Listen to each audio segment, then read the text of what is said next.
Hey, welcome to the Open Tabs podcast. My name's Joe. And I'm Billy. And we are here today on Monday, April the 6th. Yes, indeed.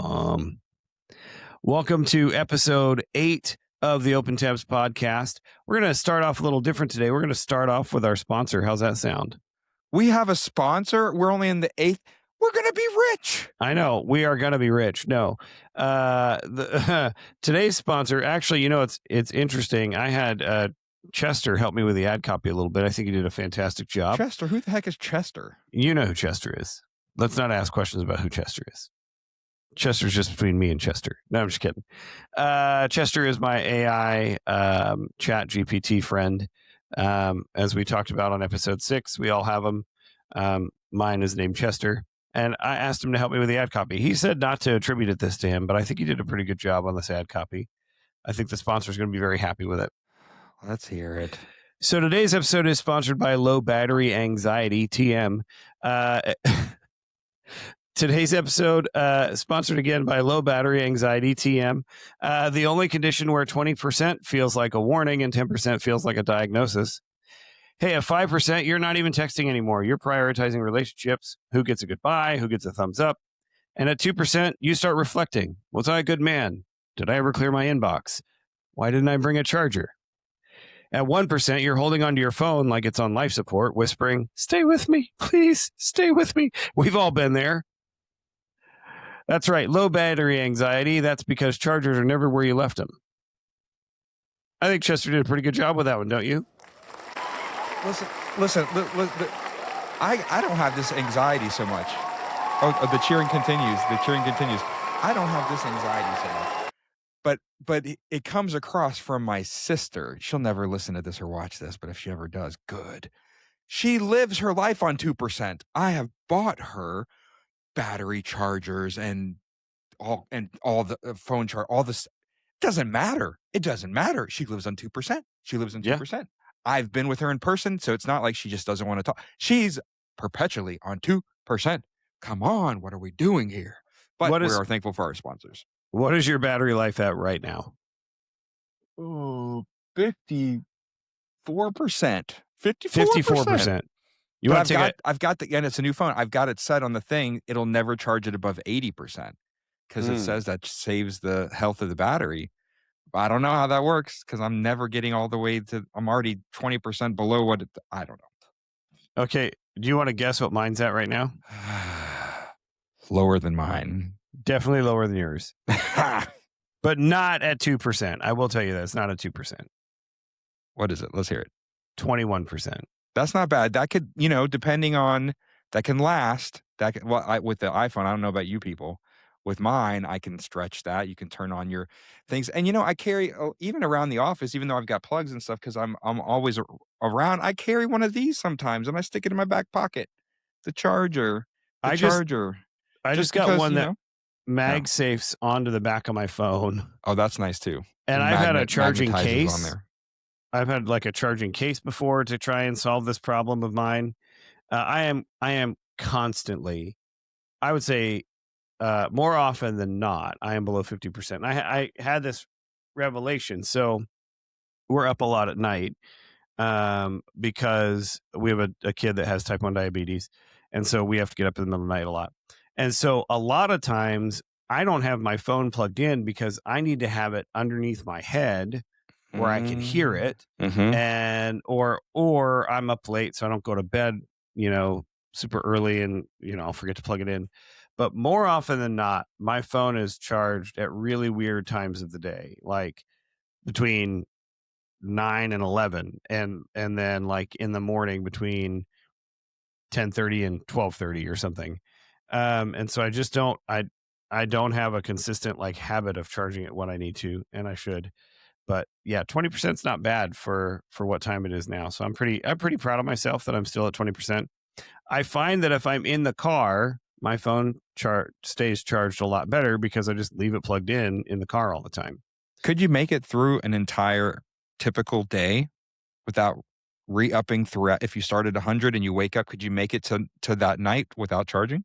Most of the time. What's interesting is depending on, I think, like what version of the because I'm a beta user for Apple.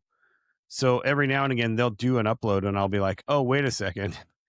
This is killing my battery life." And then 3 days later they'll do another update where it fixes it. So, if you're a beta user, sometimes you end up with some bad battery life issues. Um, I and think then they they tell they fix it. everybody that they're a beta user because everybody's got battery issues. That's my No, conspiracy theory, you Apple knuckleheads. could be. I mean, I'm on an iOS that's higher than my family, so I'll tell you that right now. And I'm the only one that ever has any significant battery issues. Yeah, there you have it. I'm special. Special. I'm special. Right. Yeah. So that low battery anxiety, it's real, folks. Don't if we were sponsored by a charger company, this would be the perfect plug for them, but we're not. So we're just sponsored by the results of not being sponsored by a charging company. That'll All work. right. That'll work. So open tabs, I'll tell you what my open tab is as we get later on in the day and I start to reduce the half-life of my well, let's start here. So I was raised to believe that ADHD was not real, didn't exist. Not raised to believe that. My mom didn't say that to me, but the world around me was very adamant that ADHD was made up. A lot of the Just didn't subscribe to it being like a legitimate right, yeah, yeah. given. I got you. And so I just learned to cope throughout my life. But I was pretty sure as I like became an adult and into my late 20s, early 30s, pretty sure there's something. Well, I don't operate on the same wavelength as everybody else. Um, No argument there, Joe. yeah, my wife wouldn't argue with that either. Um, and so I decided after having talked to some friends and just talked through a lot of this, I decided I'm going to go ahead and get tested as a 34-year-old man for ADHD. So I walk into this behavioral place and I, pay him $100. I say, here, go take the test. And literally, I'm the only adult that doesn't have a kid with me. Like I go in, I sit at this computer. They have a computer test for ADHD. They have a lot of tests, but they have a computer test specifically. Mm. And I failed so badly that when I asked the lady, I was like, "Is that all I need to prove that I have ADHD?" And she goes, "Oh yeah, you're good, kiddo. You're fine." And it was like 99.9% sure this person has ADD. So I started down the journey of getting medication to help with this. Mm. And I have to say, when I started on medication, it's like my brain had been in a fog. Like I could see, I could get Mm. around, I could exist, but nothing was super clear. Um, and like a lot of folks with ADHD, they have like a hyper focus mode and then they have like the squirrel mode. And they can kind of sometimes they can tap into the hyper focus mode if they've got enough pressure on them. I have a hyper focus mode, but it takes a heck of a lot of pressure to like engage it. Like, I mean, down to the wire. And I'm only good for maybe 2 hours of hyper focus before I And flame someone out. who's never had this probably would have a difficult time really understanding it or believing it even if they haven't Hmm. experienced it, I would think. Yeah. Yeah. And so I remember explaining to my wife, because she's neurotypical, if you will. I Yep. remember explaining to my wife, um, it's kind of like I've got my eyes open underwater. Yep. And that's how I see the world. Not literally how I see the world. I can see fine, but that's how my mind's eye sees the world around me. And you can, depending on how much sleep you've had, if you've had any exercise, how you've been eating, how you've been, living, if you're emotionally stressed out, all the same factors that weigh on an anybody weigh on somebody with ADHD in different ways, and they have different reactions to that. And so just over time, the struggle of trying to keep myself in line and normal in and interacting normally with people, it just got so hard to do. Mhm. Um, and so got the test, and it was affecting it affected really every part of my life. My driving, my work, my if work wasn't really exciting or challenging, it was hard for me to get through it. My relationships, all of those things.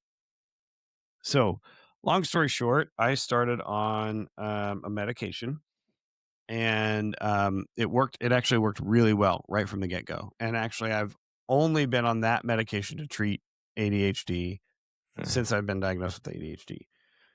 I I think it was somewhat of a godsend that I didn't have access to ADHD meds as like a college student or a Mm. young adult or even a teenager, because I didn't have the need to I didn't use those to get through XYZ and then feel like, because I have a lot of friends who took ADHD medication as kids or even as college students, and they were like, "Ooh, that's off limits. I can't do that anymore."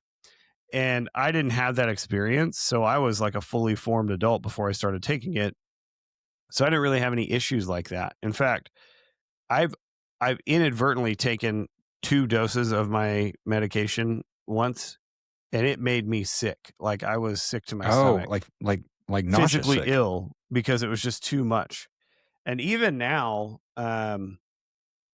anyway, long story short, I've been on this medication, and actually, I think it was you had told me that this particular med didn't work for you. If anybody's Mm. interested, it's called Vyvanse. It's a stimulant, just like Adderall, just like some of the others. It's not just like it, but it's like that. Call us manufacturer for a sponsorship. Send us Yeah. some free samples. This podcast just got on the Snellville Police Department's Woo! Facebook page. Just kidding. Call us. So yeah. So anyway, long story short, um, I realized. I think you have said this to me before, that there's a certain way that sometimes medications can make you feel, especially ones that are like this, where they're increasing norepinephrine and and the other one, dopamine. Dopamine. They Yes. can really mess with you, and Yeah. especially at the end of the day when they start to wear off, because they're 1 day, like 1 day per dose. That's it. One dose per day. They wear off, and I've just started noticing how my body has changed the way it reacts to the crash, if you will, that drop in in medicine in my system. And I realized that it makes me a much more difficult person to be around after, say, 7 to 9 p.m. Like, I become a pretty difficult person to be around. And it just so happens that that's the time when, I might be trying to wrap things up with my wife or put my kids to bed. And I'm a little less engaged with the moment. I'm a little less capable of being emotionally supportive, I think. And so it it starts to get kind of like, I don't know if you can call it this, but you kind of start to get fatigued with the results of, Mhm. or with the changes, because the changes are so, I think, significant on a daily Mhm. basis. Like, you you take it, you're focused, you're good, you're good to go, whatever. And then, 6, 8, 9 o'clock rolls around, and all of a sudden you're like, oh, I suck at life and I can't function and I hate things and I am not nice. Like all those Mhm. things kind of come hit you. And it's a weird roller coaster, because it's like, uh, I can't change it. Like I have to have it, because otherwise I'm a pretty useless. Not you. Listen, people with ADHD manage their ADHD in all kinds of ways. Mhm. Some people do well with medication, some do not. I'm not an advocate for anybody doing any of those if they are not. Whatever works for you works for you. Um, but there is that sense that now I feel like, can I function in real society effectively for a longer period of time without that, ooh, I don't know. It'd be a struggle. Yeah, yeah, and we you and I both have that same, adult diagnosis. Doesn't mean it was an adult onset, but adult diagnosis for ADHD, and, y'all, it is real, okay? It is real, and it the thing is with when people don't understand it or they don't know that it's an issue for somebody, it can come across like the person is just lazy or Mm, not motivated, and it's not the case. It is a brain condition where the levels are off. mhm, There's parts of the brain, such as the frontal lobe, that are not functioning like a neurotypical person that has the chemicals in the right place. And it's almost counterintuitive. How can you take a stimulant? Because that's what that class of medication is a stimulant, mhm, powerful one. How do you take a stimulant to slow someone down? Now, this doesn't mean they're bouncing around, they're hyperactive. That's not really slowing them down. It's helping the brain to regulate itself. And so mhm, the way I've heard it and the way I've explained it before is like if you have a car that has really weak brakes and like an inconsistent gas pedal, and so it's kind of like sporadic and all over the place. The stimulant is actually helping to smooth the engine, the gas pedal, and to strengthen the brakes. mhm, So it's mhm, not speeding it up, it's helping the car to control itself better. And mhm, so, without and not every person with ADHD needs medication. And sometimes it's appropriate, sometimes it's not. But it basically it can feel like like the person is slowing down, but it's really it's helping the chemicals balance, and it's helping to focus to be able to focus on what you want to focus on, and to be able to kind of filter out the mental noise. And everybody has that to some degree, but the person with this particular disorder, it is to the point where it's impacting work, school, family, daily activities. And that's where it becomes a real problem. And so, thank goodness for medicine. When it's taken as prescribed for the right person in the right situation, it can be wonderful. And I had a yeah, similar experience when I first took it. Again, I didn't get tested until I was 29, and I took it for the first time and came back 2 weeks later to report. And I still remember saying it to the doctor on my second visit, and she said, "How was it?" And I said, "I feel like I lived my entire life with one arm behind my back, and this mhm, medication has loosed my arm." mhm, Whoa, that's significant. Yes, mhm, that's significant. That's significant. Now, it doesn't I'm not able to it's not like it's doing things for me, but it's allowing me to function like I was meant to function. So I can choose to do this task, that task, focus on this, go there, whatever. And it's not like climbing Mount Everest to write an email. mhm. Yeah. I do think it's funny. The things that I think people don't like, people probably take for granted, right? Like the ability to remember a couple of things at a time, right? So, Hmm. like, I guess this is what it would be like. You wake up in the morning and you know that you need to go to the grocery store and get eggs. You need to pick up your dry cleaning and you need to get the car washed, right? Well, a normal human being doesn't need a list. I don't want to say normal. A neurotypical human being doesn't need a list to remember eggs at the grocery store. What was the other thing I said? Car wash, car wash, and dry Now, cleaning. 6 hours ago, you wouldn't have fumbled that. You would have No, been like, yeah, I mean, see, two, yeah, exactly. see, So, dry cleaning, car wash, eggs at the grocery store, right? You would have remembered that. Most people would remember that pretty easily. So, and I just did it actually. So an ADHD brain can't remember steps like that, or isn't as good at remembering steps like that, and unless we were able to tie something to it, a mnemonic device or an emotion or something. And so there are times, even on medication, just peeling back the curtain, there are times when I fully intend to run 5 errands or 3 errands or even, but usually anything above three is where I start to. Mhm. But there are times, but you will lose where that goes in place. And so I'm constantly having to tell myself, like, I need to go to the UPS store, then I need to go to the Publix, and then I need to go to Walmart. I need to go to the UPS store, then I need to go to Publix, then I need to go to Walmart. Right? Whatever order I need to go in. And I have to actually think about what is the order that I'm going to do these things. And then I have to keep saying it in that order in order to make sure that it happens. And there's no guarantee that one of those things will not get missed. Right. So, Right. like, if I go to the UPS store and I need to go to Publix and I need to go to Walmart and I pass Walmart first, so I go to Walmart, by the time I leave Walmart, Publix might be gone. It might be completely All out of bets my are head. off. And so it's just one of those things where it I live with a neurotypical spouse, and so it's interesting.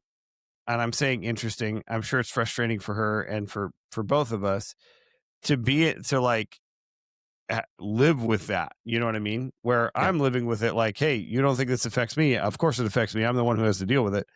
But they're also living with that. They're living with Yes. the, oh, you said you were going to stop and you didn't. I reminded you to stop and you didn't. Um, and so it's one of those things where I think as you get more a handle on it, and that arm does get unloosed or the fog gets lifted or whatever it is, I don't think it's fixed. It's not like, oh, it's going to be all of a sudden 100% better. But it is a little better.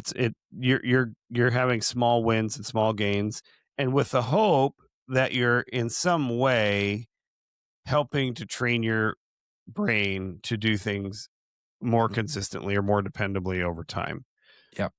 For me, it's like for that window, I can say to a great degree, my brain for that window stops fighting itself. Mm. You know? Mhm. Like, it's not that it's inactive, it is running, it's fighting, but it's fighting itself. Which is Yeah. partly this whole podcast, the Open Tabs podcast, this is like an ADHD brain. It's like having 100 tabs that are all saying, "I'm the top priority. I'm the top priority," and it's like, give me 2. Give me 2, give me Mhm. 3, then I can work with that. And so having that window where it stops fighting against itself and you can start to prioritize and figure out this is what I'm gonna work on right now, and then put the others in line. And anybody who doesn't have this is going, this is we learned this when we were 5 years old. Yeah. Uh, so No, well, it came natural to you. Let's just talk about it. Well, and it's interesting you say that. Like I find oftentimes priority management is one of the most difficult things for me. And I find that the things that I would think are a priority or the things that I think someone else would prioritize are often incorrect. mm, And uh and I don't know if that is because someone else, like, I don't know because I've never thought this way, but I have a feeling that folks who there's like a standard of prioritization, probably. I don't know for sure. If you're neurotypical, maybe you can answer this for us out there. I have a feeling there's like a standard practice of what priorities go where, and it feels like everybody else knows how to prioritize things effectively except for me. And so what even when I do have the assistance of medication or I have exercised or I've gotten really good sleep or whatever, right? I still feel like my brain prioritizes things differently than a typical person's brain does. And mm, so I'm constantly asking my wife, like, what do you need done first? What's the most important thing? Or like, what are the 3 things I can help you with? Because I can't I feel like I don't know her priorities, but I also feel like I don't know how to explain this, but like it feels like her priorities are normal and mm. everybody would prioritize those things in the same space, but not me. I can't do that. I have no idea what priority should take precedence there. Unless it's like well, here's the thing. So I struggle with this all the time. If if I have to do something with the kids, for example, in the morning, right? I can say it right now. The natural progression is make sure the kids are dressed, right? Let's say we're going to go do something. Make sure they're dressed, make sure they've eaten, make sure that they maybe brush their teeth or something. Uh, make sure they have everything they need to go, right? I leave the house if the kids are going with me someplace and they have not eaten. I am not going to be the one to prioritize that for them because I do not prioritize eating before I leave the house. Like I can't. My brain doesn't do that. I don't think about it. So I don't think about it for somebody else. And at least 2 times this last week, I left the house with a kid who had not eaten, who also, oddly enough, has ADHD. So he doesn't think to eat either. But he does think I should have eaten by the time he gets down to it and he realizes he hasn't eaten anything. But it's just one of those things where I think those all seem like really rational priorities and normal priorities, but I just don't think about them at the time.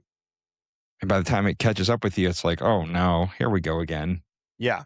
Yeah. This would always catch me off guard traveling in Europe to use the restroom. I feel Oh, like in yeah. the States, it's not a problem. You just go when you need to use the restroom, there's ten of them. But in much of Europe, they are not so easy to find, or they cost money, or I don't know, maybe they are easy to find and I just didn't know my way around, but it was like, man, I had to really think ahead, like, "Oh, if there's even if I don't need to you better use it because it might be hours before." I don't know. It's just one of these things, you know? You gotta plan ahead a little bit for things. I don't but and then I'd forget and I'd be in trouble again, so Yeah, I feel you. I get that. I uh I could not live in a country, for example, where you had to buy your water. So we went to the Dominican many years ago, and every morning or every couple of mornings or whatever it is, you would go get 2 big 5-gallon things of water and you'd bring them Mm. home and that was your water. You couldn't drink the water out of the tap, you get sick. If I had to live in a situation where I had to remember to buy water every 2 days, I would die of thirst. I can't I can't think of that. I can barely think to remember to drink water, much less go buy it so I can drink it. But those are the kinds of things that I feel like, uh, maybe it was easier to survive, I don't know, maybe, because we lived in an area where in a country where we had, clean running water and pretty much things were taken care of and it's pretty easy or accessible. Everything's pretty easy and accessible in the world, in our world. But yeah, I can't imagine living in a country where I had to think about basic survival because that would not, it would be real hard for me real fast. man. So, we have a segment that I kinda wanna start with you, Joe, if you have one that you wanna share. The dream versus the reality, and this is wide open, this could be anything big or little. Basically, um, where you had a vision in your mind, an image, a dream of doing something, buying something, going somewhere, trying a thing, whatever it is, and then the reality of it was completely different. A side hustle, a trip, a a movie, a job, or anything. You thought it was gonna be fantastic, and then womp, womp, womp. The dream versus the reality. Do you have any, off the top of your head? Yeah, well, I have a pretty big one. So I think I don't know if I mentioned this before on the pod before, but I grew up. All of my really strong role models in middle school and high school were pastors, and my mom was a single mom, and she didn't she didn't know what to do with a teenage boy to make sure he was successful, but she knew that church was a big part of that, so she made sure that I had access to church. I went to church as much as I could. I had the I had the privilege of getting to actually work even in middle school as a janitor at my church in Dallas, and then when we moved to Georgia, connected pretty well with the youth leader in our church, and then got on staff at the church, kind of doing the same thing, being a janitor, scrubbing toilets, that kind of thing. But so that kind of put me in this position where all of the people that I admired and looked up to and wanted to be like were pastors, and they all had really cool things that I really like looked up to. So there's there's weird things now that I have in my brain or that I enjoy now that come from those influences. Even just I don't know the things that my brain attached to, like um, I don't know, having an office felt like a place of success for me because pastor in a church, he has an office typically or whatever. So when I I wanted to be a full time pastor. And so I went off to Bible college. I thought Bible college was going to be amazing. Um, it, in fact, was not that great. Uh, I didn't enjoy it as much as I thought I would. Um, I felt a little impatient for like I just wanted the whole thing to come and be happening. Um, but also it just I had worked so much in high school and middle school. I worked, I went to school, I did so much. So being in Bible college was really boring for me because I wasn't able to like keep myself going. I didn't have enough interesting things to like stimulate my progress.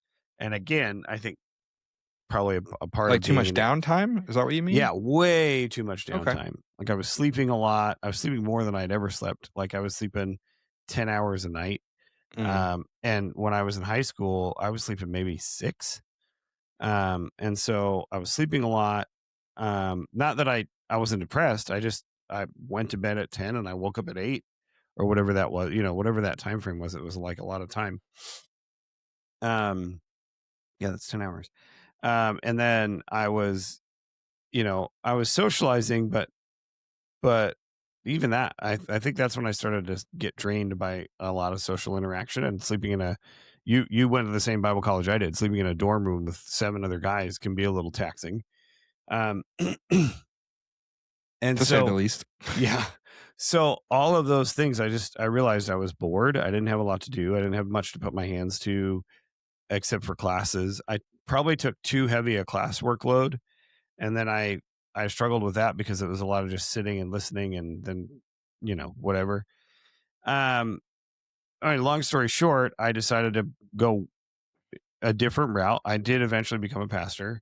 I was a youth pastor in California, in Southern California for a little bit, and then I moved away from that for a while, and then I went into like a pastoral internship in another part of Southern California for a couple years, which then led to me actually my after I got married, my first full-time like this is it pastoral role. I was a worship and a youth pastor in a small church in Montana. And there's a lot that went into that, like expectations. The pastor had not really had a full-time assistant pastor on staff before underneath him before. And there were some, managing full-time employee issues that were problematic, I guess. But I realized a couple of things about myself going into it. One, and this is still something I continued to do even after I left being a pastor. I was a people pleaser, um, and to the extent, but if people were not to the extent that it was my worth, right? So if people were not pleased with me, then my self worth was much lower. Um, and if I couldn't make everyone happy, if I couldn't make peace amongst everyone, it was problematic, and it really took a toll on me. And if you can imagine being a pastor, there's a lot of pulls. There's the pull that your family has on your life. There's the pull that your, flock, your congregation has on your life. There's a pull that if you're not a senior pastor, there's a pull that your senior leadership has on your life. And I remember realizing it had to be 6 months in that I am not equipped or desirous to be taffy between all these different things. Mhm. And it was rough. It took a really bad toll on our marriage. It took a bad toll on my emotional well-being and my emotional health, my mental health. It wasn't the best situation for the church either. And I just felt like taffy the whole time. And I just I could not keep doing that. And what I realized And it was funny because one of my really good mentors, he said, here's the thing. A lot of people become senior pastors who are not equipped to be employers. Like they're not they're not necessarily good at employing people, being a and he said, like, when you worked for me, he said, well, first of all, I've had staff before, and so I'm pretty well acquainted with wearing the different hats. So like when you worked with me, I could see on your face when you needed me to put on the pastor hat or the boss hat or the friend hat. And and what you're experiencing right now is your senior leaders, they've got the boss hat on, and that's the only hat they're ever going to put on for you. Mm, And if that's not the kind of relationship you want to have with your church leadership, then you're going to have a problem because they're not going to ever really put on the pastor hat the same way that he would. Because I wasn't a full-time employee at that other for the other guy. He's like, they're not going to put on the pastor hat the way that I put on the pastor hat for you because I was your pastor first. They've only ever been your employer, and that's the hat they're always going to wear. And right then and there, I was like, well, I can't survive in a situation where I don't have a senior pastor and I don't have a friend, and that senior yeah. pastor's not my friend. You know what I mean? And so I just realized, And, just to interject, this is not a weird thing in the workplace, of a private company, for oh example, no, where it's it's actually expected that you're not friends with your manager. right. And that can happen sometimes, and sometimes it's okay and sometimes it's not okay. But going into it, you don't think, "I better be friends with my manager." There Yeah. is a there you have a respectful, professional relationship, hopefully, and so forth. And yet working on staff at a church, or maybe we could even say for some folks at any nonprofit organization, perhaps, the dynamic might feel different for some reason, that it's not just an employer, or if it is just an employer, that it feels weird that that's all it is, Yeah. that you want more, a mentor, someone, to confide in, and so forth, especially if you're seeing all these other folks doing that with the Hmm. person who is your supervisor, and you see all these other people going and getting guidance, perhaps, and you're like, "Well, I'm on the inner circle. I'm here all week too. Let me get some of that guidance and compassion and whatnot." And then to get like, I'm your manager kind of Yeah. vibes. Woo. Well, and it's interesting that you point that out, like, because I think that is the hardest part about being a senior leader in a church specifically is one, it's lonely at the top. Mm, And so if you're the top senior leader, unless you're really good at putting the people around you that you need to invest in you and to speak into your life, and they're really good at letting you be the pastor of their church, that's a really tough spot to be because a sure. lot of times you pastors can't be real with anybody except for maybe a therapist who's not related Yeah. to the church in any way. And that's why I think it's so incredibly vital for pastors, especially senior leaders, to maintain a coaching or a therapy or a mentoring relationship with someone not a part of their congregation. Yes. That makes sense. Um, because you have to have somebody. You can't have nobody. You can't be the top dog forever and have nobody. But at the same time, as a senior leader of staff, you have to decide, how am I going to meet the spiritual needs of these people who work at my church? Because yes, they work at my church. The expectation is they go to my church. And if they go to my church, they need spiritual guidance in my church because they're members just as much as their staff. Yes. And I I always struggled with that in most church models, especially smaller churches. There's no one there. In fact, in smaller churches, it's more likely that the senior leader will have support than the the non-senior leaders and the assistant leaders, because the assistant leaders, everybody assumes the person supporting them is the pastor. But if the pastor's got to manage them as staff, he can't support them too. It's too hard of a, or not easily. It's too hard of a Mm. transition. And so, for a long time, and I think I finally realized, like, it's probably not necessarily the being a pastor part that I didn't love. Though I have to say, like, I don't love hearing other people's problems as much as I thought I would. So if I didn't have to do that ever again, I'd be okay. But I think what was so hard for me, and I think what is so hard and why pastors like me go into this dream like scenario and then they flame out, is because they don't. And I've talked to several, let's call them pastoral flunkies like myself. There's nobody there for them, and the concern is never for them and their well-being. It's always for what their actions say about the church as a whole, right? Mm. And so everything you do is Almost scrutinized. of a degree of politics, if that's the word Mhm. for it. Yeah. So In the sense of it's a very, um, uh, it's a role that's viewed by so many almost like living in a fishbowl, right? Like mhm, it's a very public. You're in the eye of the public, even if it's the immediate congregation, and that changes things. it does. It does. And honestly, I I have been now in the workforce.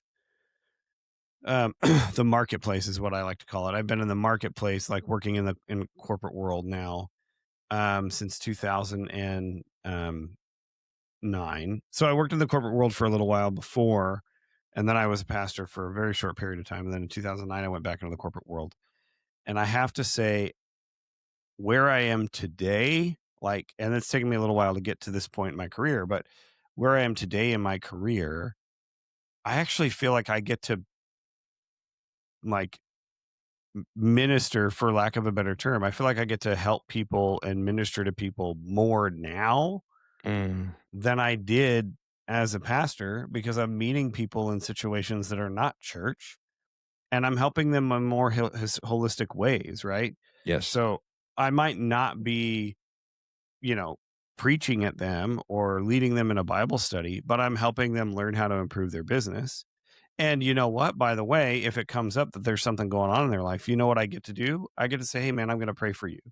And so now I get to, in a sense, in a very real, practical, and non-confrontational way, I get to say, hey, I believe in God and I'm going to pray for you for this situation. And I imagine that hits different than if it was coming from a person, albeit well-meaning and valid, coming from a person who is paid to do that or is Yeah, expected to do that possibly. because they're on some sort of a church staff. And Yeah. if it's the guy who is working with you at the next cubicle over or what have you, it's like, hey, I've got no skin in the game. This is just my story, and this is who I am, and I'm coming alongside to help you and to build you up, and that can be easier for someone to receive than, oh, those so and so are always, whatever. So, yeah, Yeah. that's cool. It's a cool in that when it happens, especially organically. Yeah. Yeah. And I would say that it's funny talk about dreams and reality. Um, if you'd asked me, you know, 15 years ago, if this is how I thought my life would be or where I thought I'd be in my life, I would have been like, no, man, I'm going to be a youth pastor for at least 5 or 7 years because I don't want to be an 18-month statistic.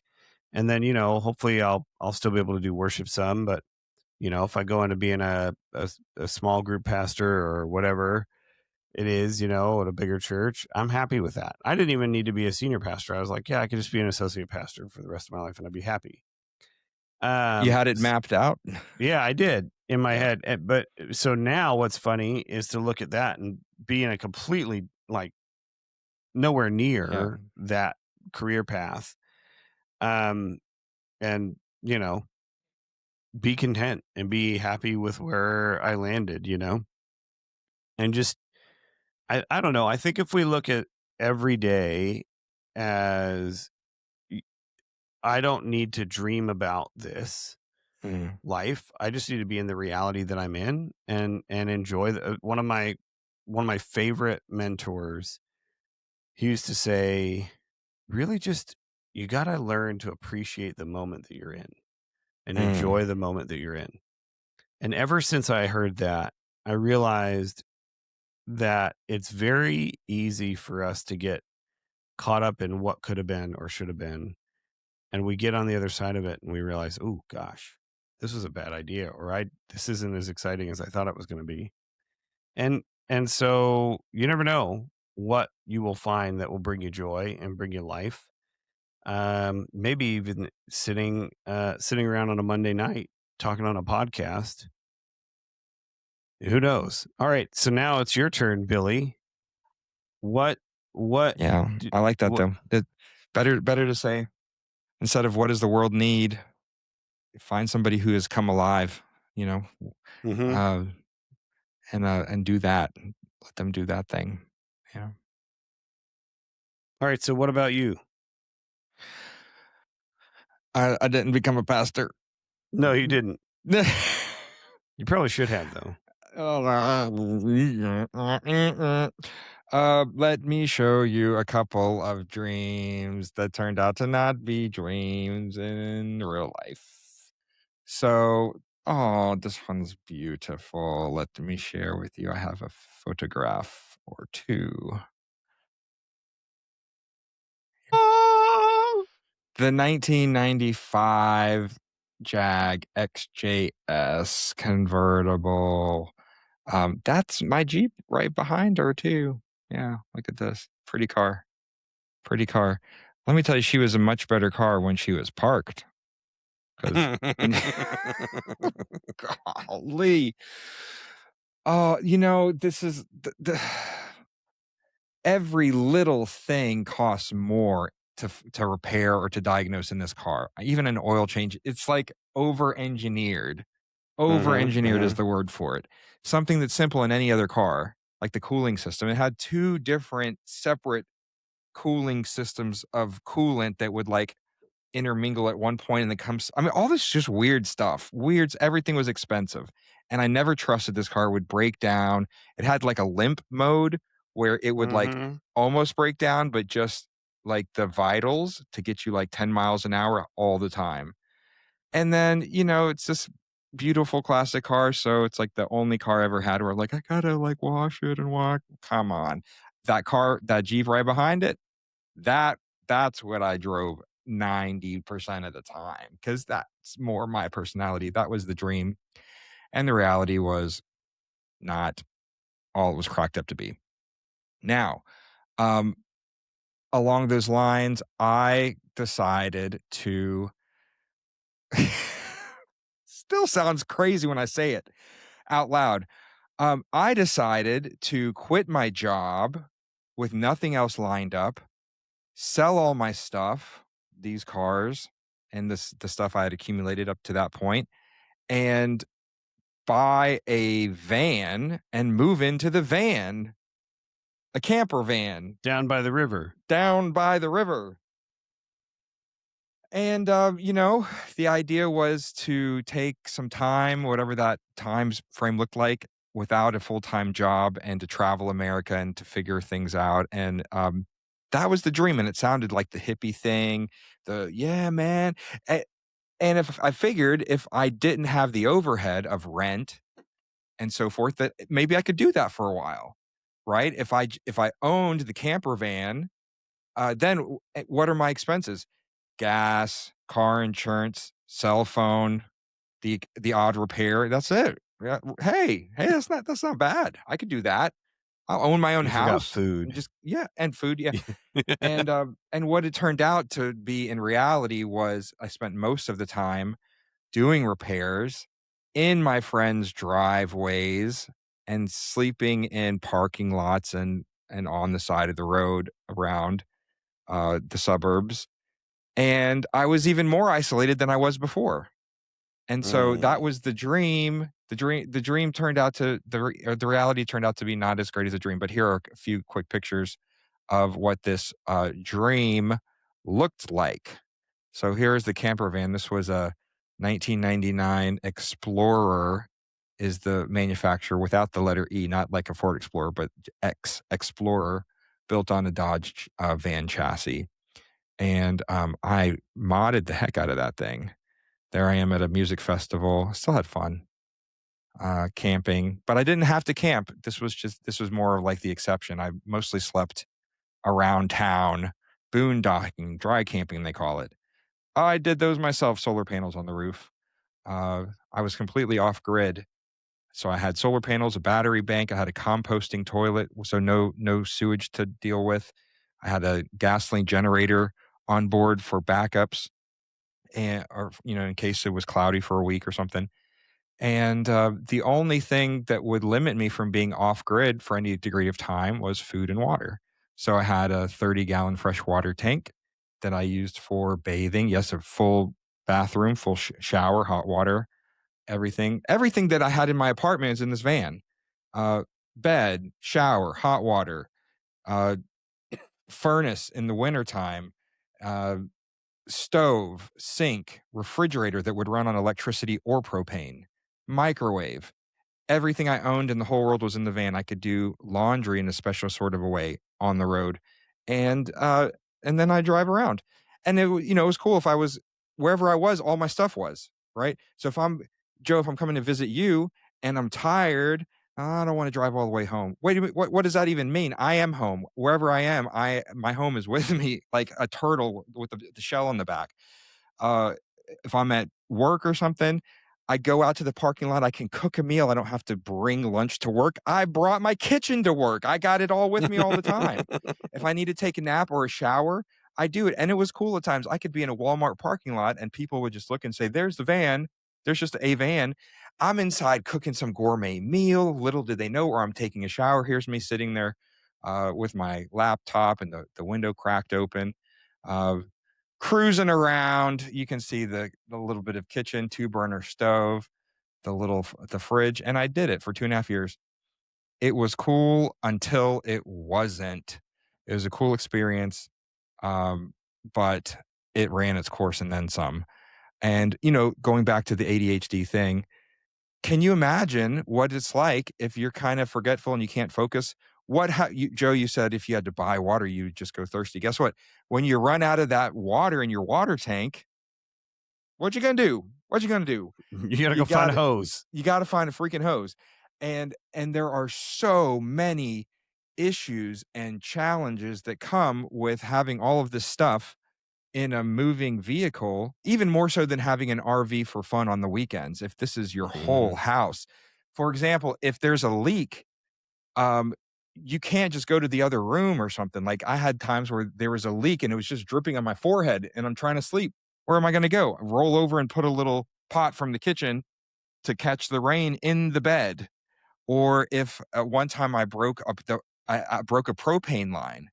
So just Oh like you have a no. propane tank for your grill in your backyard, there's a propane tank in this van, and it ran 4 things: the hot water heater, the refrigerator, the 2 burner stove, and the furnace in the wintertime. And I broke that line because it's soft copper pipe. I accidentally broke that line in the middle of the winter. And I No. didn't have the money to you really need to have like a propane certified whatever to go do that. I didn't have the money. I had to YouTube it, and I'm living in the Home Depot parking lot for 3 days. And until I repair it, I've got no heat. I mean, I could idle the engine on the van perhaps, but so, I need to have my furnace. I got no heat. I've got no hot water. I'm not cooking on the stove, and my unless I can go plug in someone's house for some degree of time, my fridge is gonna my food is gonna spoil. So, all this stuff that you don't think about and worry about when you live in a house. And Mhm. so, Mhm. it was cool for a while, but man, what did I do? I had to figure the freaking thing out. I had to go and learn with YouTube, trial and error, hope I don't blow myself up, and repair the thing, and that's how it went. And you had to run it. So the dream was like, man, the open road and all this stuff, and the reality was everybody else is, doing something else like sleeping. And here I Mhm. am at 2 o'clock in the morning with the flashlight and and whatever under the van trying, whoa. That's a lot. I get frustrated every time we take our RV out because I'm thinking of what is gonna break next. See? And we don't even use it that much. Like, it's not, it's not if I had to live in my RV, I would be terrified. Uh, And it's not just if you're living in it, it's not even just repairs and upgrades. There's a whole nother realm when you're sleeping in you're kind of hiding in plain sight. Because I wasn't sleeping primarily in right, campgrounds and RV parks because that costs money. The whole idea was to do this thing on the cheap. And right. so imagine going to sleep every night unless you have the luxury of being parked on private property in your friend's driveway, which is harder to find than you think. I mean, who wants this thing parked in their driveway anyways for any degree of time? Thanks, Joe, for your for uh, you go to sleep, you No go to HOA, sleep, baby. you go to sleep going, I hope the cops don't come knocking on my van tonight, or I hope nobody comes breaking into the van thinking it's vacant, little to find out that there's Billy sleeping in the back of it. You think about this stuff, and being there were stretches where I was to some degree off grid, and as soon as you're out of cell phone reception, especially, it changes Oh, everything. yeah. I became in those moments, in those stretches of time, I became 911 for myself. I became the police Mm, department. I became the fire department. I became the paramedic. I became all of these things for myself because you got no one else in those moments. And so I had to beef up a really good first aid kit. I had good means of protecting myself security wise, which I never would have crossed my mind living in an apartment someplace. It just wouldn't. mhm, I had to mhm, have fire extinguisher, but more than that, smoke detector, heat detector, propane detector, carbon monoxide alarm, mhm, be able to mhm, get out of the back hatch really quick. Because can you imagine that thing going up? You got seconds. mhm. All this stuff, and then the reality was a little different than the dream.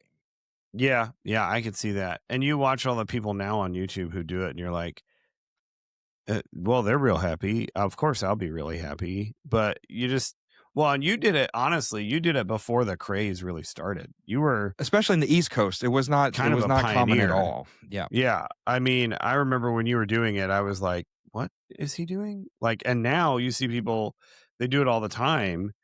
But I think the world has changed enough now, even from then. I mean, that was like 2014, 15, Yep. 16, right around there. The world has changed so much. Like, we have access to things now that we didn't have before. Like, you have Starlink now. A lot of Yes. folks can exist on the road boondocking because they have Starlink and they can throw a satellite dish up. Or, you have these GPS locating, all the the advancements in GPS location and satellite locations and all that. Like, I think it's probably a little bit more doable now Much than it easier, was much back easier. then. This was just And when the larger scale lithium ion batteries were a thing, but they were way too expensive. They were still volatile, um, before Teslas were out. And so mhm. my battery bank was lead acid batteries. That is Yeah, the yeah. same type of battery that you have as a starter battery in your car, just Yeah. 150 pounds. And they're heavy. And you want to talk Mhm. about our sponsor and battery charging. Low battery anxiety is a Yeah, totally different buddy. experience in an RV. It made all the it I made just yeah. I just replaced the batteries. We have 2 boat vessel batteries in our RV, and I replaced them. First of all, the shop wanted, and here's the other thing people don't understand about van life or RV life. If you cannot figure out how to do it yourself, it's $1,000+ to get someone else to Yes, do it. and a long So waiting time, and good luck if you get quality service, at least in the yeah, East Coast, because yeah, they it's know terrible. that there are few and far between, and they can charge whatever and take forever and do shoddy work, and what you gonna do? Yeah. And an oil change on an RV, all of a sudden, $400. It's the same engine that's on in a pickup truck, or in your case, it was a van. Yep. And I bet you it's a $400 oil change just because it's got an First RV oil on the change I back. ever did in my life was that camper van because I had no choice. And when you have no choice, it makes you it gives you a sense of ingenuity. And Yeah. with YouTube, buddy, and a sense of like there's no plan B. I learned because I'm not mechanical by nature. I'm a computer. I learned how to do all kinds of stuff with YouTube. And a lot Mhm. of it was shoddy and I had to repeat it and stuff. But the solar panels, I wanted to hire somebody. That's when I still had a little money at the beginning. Mhm. I couldn't find anybody in Georgia that was doing it. In the West Coast, you have solar panel outfits that's all they do. I couldn't Mhm. find anybody in Mhm. the East Coast. I had to learn to do it myself. And there's a lot to it. The voltage, Yeah. the inverter, the converter, the fuses, the all the and doing it in a small area. I learned how to Mhm. crimp and make my own cables, all this stuff. And in the Mhm. meantime, if it's cold, if it's raining, if you got to go somewhere, you're taking all this stuff with you, and it is wild. Yeah. Yeah. It is a lot. I can see how that would be something that did not, like, end up being all it was cracked up to be. But here's the thing, you get down past these experiences in your life, and now you can say, "Yeah, man, I did that. I did the tiny house thing. I lived in my van for 2 years, and I had some great experiences, and generally speaking, it was not for me." And Yep. now and, I I learned mean, lessons, and sometimes you got to try it. You got to try it to find out. who's to say? I mean, if you're ever a millionaire, you may find yourself in a van again because you don't have to do any of that crap And man, if I'm yourself. a millionaire, I'm staying in the friggin' Hilton. Are you kidding me? There you go. Yeah, that's right. Where you can Yeah. flush the toilet. Yeah, that's true. Yeah, it is nice to flush a toilet, I'll tell you that. Woo! Yeah, so I get it though. It's one of those things, like any of these, I think, yeah, the dream versus the reality, but at the end of the day, you can at least say, "Yeah, I've done that." Or, "Yeah, I know now that that's not what I thought it was a good idea. I did it. I had some experiences. It's not for me, but I'm never gonna regret not doing it." You know what I mean? Yep. Better to wear What's out that than you rust always out. say? What's that you always say about regretting things or doing things? No idea is a bad idea, Billy. Oh, no, yeah, it started at music festivals. There's no such thing as a bad idea. That's right. That's right. Well, that's it for tonight, folks. Just keep in mind there's no such thing as a bad idea. Uh, Oh, those are our words of wisdom. Uh, listen, don't listen.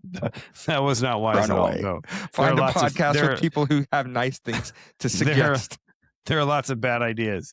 Uh, like living in your van, or well, I'm not going to say becoming a pastor because I know a lot of great pastors who enjoy their life. But that's our podcast for tonight. Thank you so much for being around and for listening. Hopefully these random you probably, now that we both admitted that we have ADHD, it's like, oh, I get it. All right. Well, that's all we have for tonight. Thanks, Billy, for jumping in, and we will see you guys next time. All right, see you next week. So long.